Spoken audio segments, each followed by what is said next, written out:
Party, Congress party. Jignesh भाई, आपका मैं रानीवाड़ा की इस पावन धरा पर हम लोगों को आशीर्वाद देने जो आप आए, मैं आपका बहुत बहुत अभिनंदन करता हूं और बहुत बहुत स्वागत करता हूं। मैं 2 मिनट में ये माइक जिग्नेश भाई को दूंगा।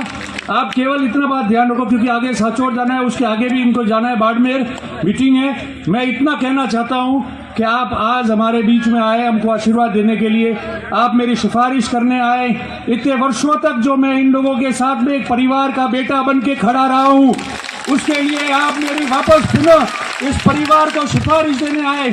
और मैं संकल्प लेता हूं कि 20 साल आपके बीच में चुनाव लड़ रहा हूं, विधानसभा लड़ी, लोकसभा लड़ी, छोटे मोटे चुनाव लड़े, खड़े रह के आपकी सेवा की है। भाइयों, 2 बातें कहता हूं, बाकी रोज की बात को छोड़ दो। खूब काम आपके किए होंगे, हॉस्टल हो, भवन हो, 2 अप्रैल की घटनाएं हुई हो, आपके साथ में चौड़े धड़े में खड़ा रहा। मगर एक बात कहता हूं, ये चुनाव है और जिस तरीके से 36 कौम ने इस चुनाव का परिवर्तन किया रानीवाड़ा में, आगामी 2 दिनों में ये कोई ना कोई बदमाशी करते रहेंगे। मैं आपको इतना ही कहता हूं, चुप रहना, हाथ जोड़ लेना, 2 दिन खम लेना, आपकी मेहनत पार पड़ने वाली है, इसलिए कुछ भी हो सकता है। मैं आपको इतना ही निवेदन करते हुए, क्योंकि समय है, मैं जिग्नेश भाई से निवेदन करूंगा कि वो इस धरा पे आपको संबोधित करेंगे। हमारे लोकप्रिय पड़ोस के मित्र मेरे भाई जिग्नेश मेवानी जी। सबसे पहले तो आपकी माफी चाहता हूं कि सांचौर में एक जनसभा है, दूसरा एक कार्यक्रम है, फिर मुझे 7 घंटे की दूरी करके अहमदाबाद जाना है, कल बेंगलोर कोर्ट में मुझे हाजिर होना है, तो थोड़ी आज जल्दबाजी में आया, थोड़ा क्षमा करिएगा, दिल से माफी मांगता हूं। 2-4 बात आपके बीच में कहकर आपसे रुखसत करूंगा। साथियों, जब दलितों की आत्मसम्मान की, दलितों की इसके खिलाफ जब भाजपा ने हमला बोला, तब पूरे गुजरात के, राजस्थान के और भारत के लाखों दलित सड़कों पर उतरे और जय भीम के साथ इंकलाब जिंदाबाद का नारा बुलंद किया। लेकिन जय भीम के नारे के साथ दलित समाज के साथी जो सड़क पर उतरे, वो भाजपा के मनुवादी लोगों को पसंद नहीं आया और इसलिए उन्होंने फर्जी मुकदमे किए। वो मुकदमे पूरे राजस्थान के अंदर सबसे पहले कहीं पर वापस लिए गए तो रानीवाड़ा की धरती पर रतन भाई के प्रयासों के कारण लिए गए। और इन शब्दों के साथ मैं आपको यह कहना चाहता हूं कि दोबारा भी कभी आपके आत्मसम्मान के साथ खिलवाड़ होगा तो जिग्नेश भाई पहुंचे न पहुंचे, मेरे बड़े भाई रतन देवासी आपके बीच में आकर खड़े रहेंगे। आज साथियों, कहने के लिए तो बहुत कुछ है लेकिन वक्त नहीं, लेकिन केवल इतना कहूंगा, आपकी आने वाली पीढ़ी आपको माफ नहीं करेंगी यदि भाजपा के बजाय एक भी वोट आपका कहीं पर भी गया तो वो नादानी होगी, बेवकूफी होगी। इस बात को समझ लीजिए।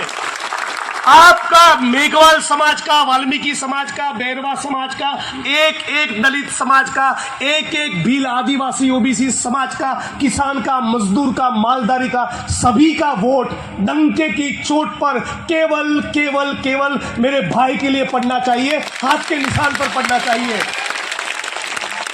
ये भाजपा के लोग डॉक्टर बाबा साहब अम्बेडकर के संविधान को समंदर में फेंक दो, ये कहने वाले लोग हैं। 3 साल पहले दिल्ली की सड़कों पर डॉक्टर बाबा साहब अम्बेडकर के संविधान को जलाया।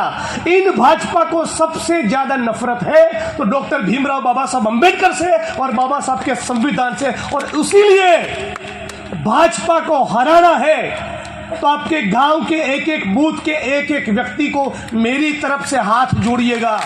मैं आज आपके बीच में भाई रतन देवासी जी के लिए हाथ जोड़ने के लिए, अपनी झोली फैलाने के लिए आया हूं। मुझे निराश मत करिएगा। मैं आपके खातिर के, पूरे गुजरात के, पूरे राजस्थान के, पूरे भारत के दलितों के खातिर 2500 किलोमीटर आसाम की जेल में रहकर आया हूं, लेकिन कभी दगा नहीं हूं। लाखों करोड़ों की ऑफर थी, फिर भी अपने ईमान को 1 इंच भी बेचा नहीं है। और इसलिए इतना तो मैं आपके मांग सकता हूं कि मेरे भाई को जिताना, इतना तो मैं आपसे मांग सकता हूं कि नहीं मांग सकता हूं।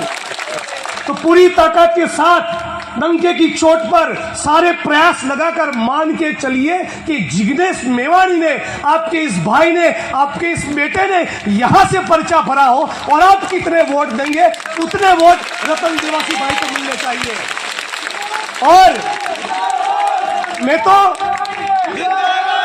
मैं हाथ जोड़कर, सुनिए, मेरी वाणी को विराम देने से पहले हाथ जोड़कर क्षत्रिय समाज के, राजपूत समाज के भाइयों को, बहनों को, माताओं को, युवा साथियों को भी कहना चाहता हूं कि इस बात को समझ लीजिए। जब चिरंजीवी योजना का लाभ लेने की बात आई थी तो सबसे ज्यादा राजस्थान में काम भाई रतन देवासी ने किया। तब उन्होंने ये नहीं देखा कि वो जाट है या गुर्जर है, मीणा है या दलित है, राजपूत है या ब्राह्मण है, सबके बीच में भाई खड़े थे। 36 कौमों को लेकर खड़े थे। एक एक बच्चों का दाखला करवाया है, आंगनबाड़ी बनवाई है, स्कूलें बनवाए, विद्यालय बनवाए, महाविद्यालय बनाए। और अब तो गहलोत साहब ने कह दिया जादू ऐसा चलेगा कि 25 लाख नहीं, चिरंजीवी योजना में 50 लाख मिलने वाला है। 10 लाख रोजगार खड़े हो गए, जिसमें से 4 लाख तो सरकारी नौकरी होगी। और ऑलरेडी अभी के शासन के दौरान 1,56,000 लोगों को सरकारी नौकरी में नियुक्तियां मिल चुकी है। साथियों, ज्यादा कहने का वक्त नहीं।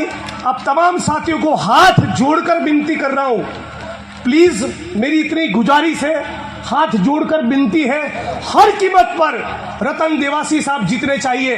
राजस्थान में चुनाव है, छत्तीसगढ़ में है, मध्य प्रदेश में है, तेलंगाना में है, मिजोरम में है, लेकिन जिस दिन नतीजा आता होगा तो मेरी पहली नजर होगी रतन देवासी भाई का क्या हुआ। आप मुझे निराश मत करिएगा, भारी की भारी मतों से इनको जिताइए। कुछ भी रहेगा मैं आपके बीच में आधी रात में आकर खड़ा रहूंगा। इस बात का डॉक्टर भीमराव बाबा साहब अम्बेडकर की कसम खाकर कहता हूं। और ये मोदी जी वाला जुमला नहीं, मैं जब कहता हूं तब करके दिखाता हूं। राजस्थान में कांग्रेस की सरकार होगी और फिर भी अत्याचार होगा, तब भी आपके बीच में आकर खड़ा रहूंगा, ये बात का आपको वायदा करता हूं।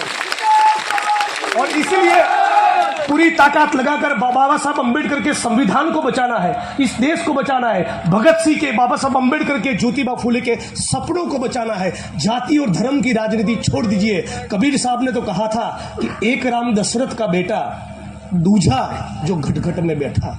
ये तो इन राम के पीछे लगे हैं जो घटघट में बैठा। तो साथियों, जाति धर्म से ऊपर उठकर जो इंसानियत की बात करता है, केवल मालधारी समाज की नहीं, मेवाड़ी की भी बात करता है। ऐसे तमाम साथी हमारे राजस्थान के जीते, भाई रतन देवासी जीते। इन्हीं शब्दों के साथ जय भीम, जय भारत, इंकलाब जिंदाबाद। पूरी ताकत के साथ मेरे साथ कहिए, जय जय जय जय जय भीम, जय जय जय जय जय भीम। लड़ेंगे, जीतेंगे, डॉक्टर बाबा साहब अम्बेडकर के सपनों को साकार करेंगे। इन्हीं शब्दों के साथ यहां से विराम लेता हूं। धन्यवाद साथियों। जिज्ञास प्रमाणे इस रानीवाड़ा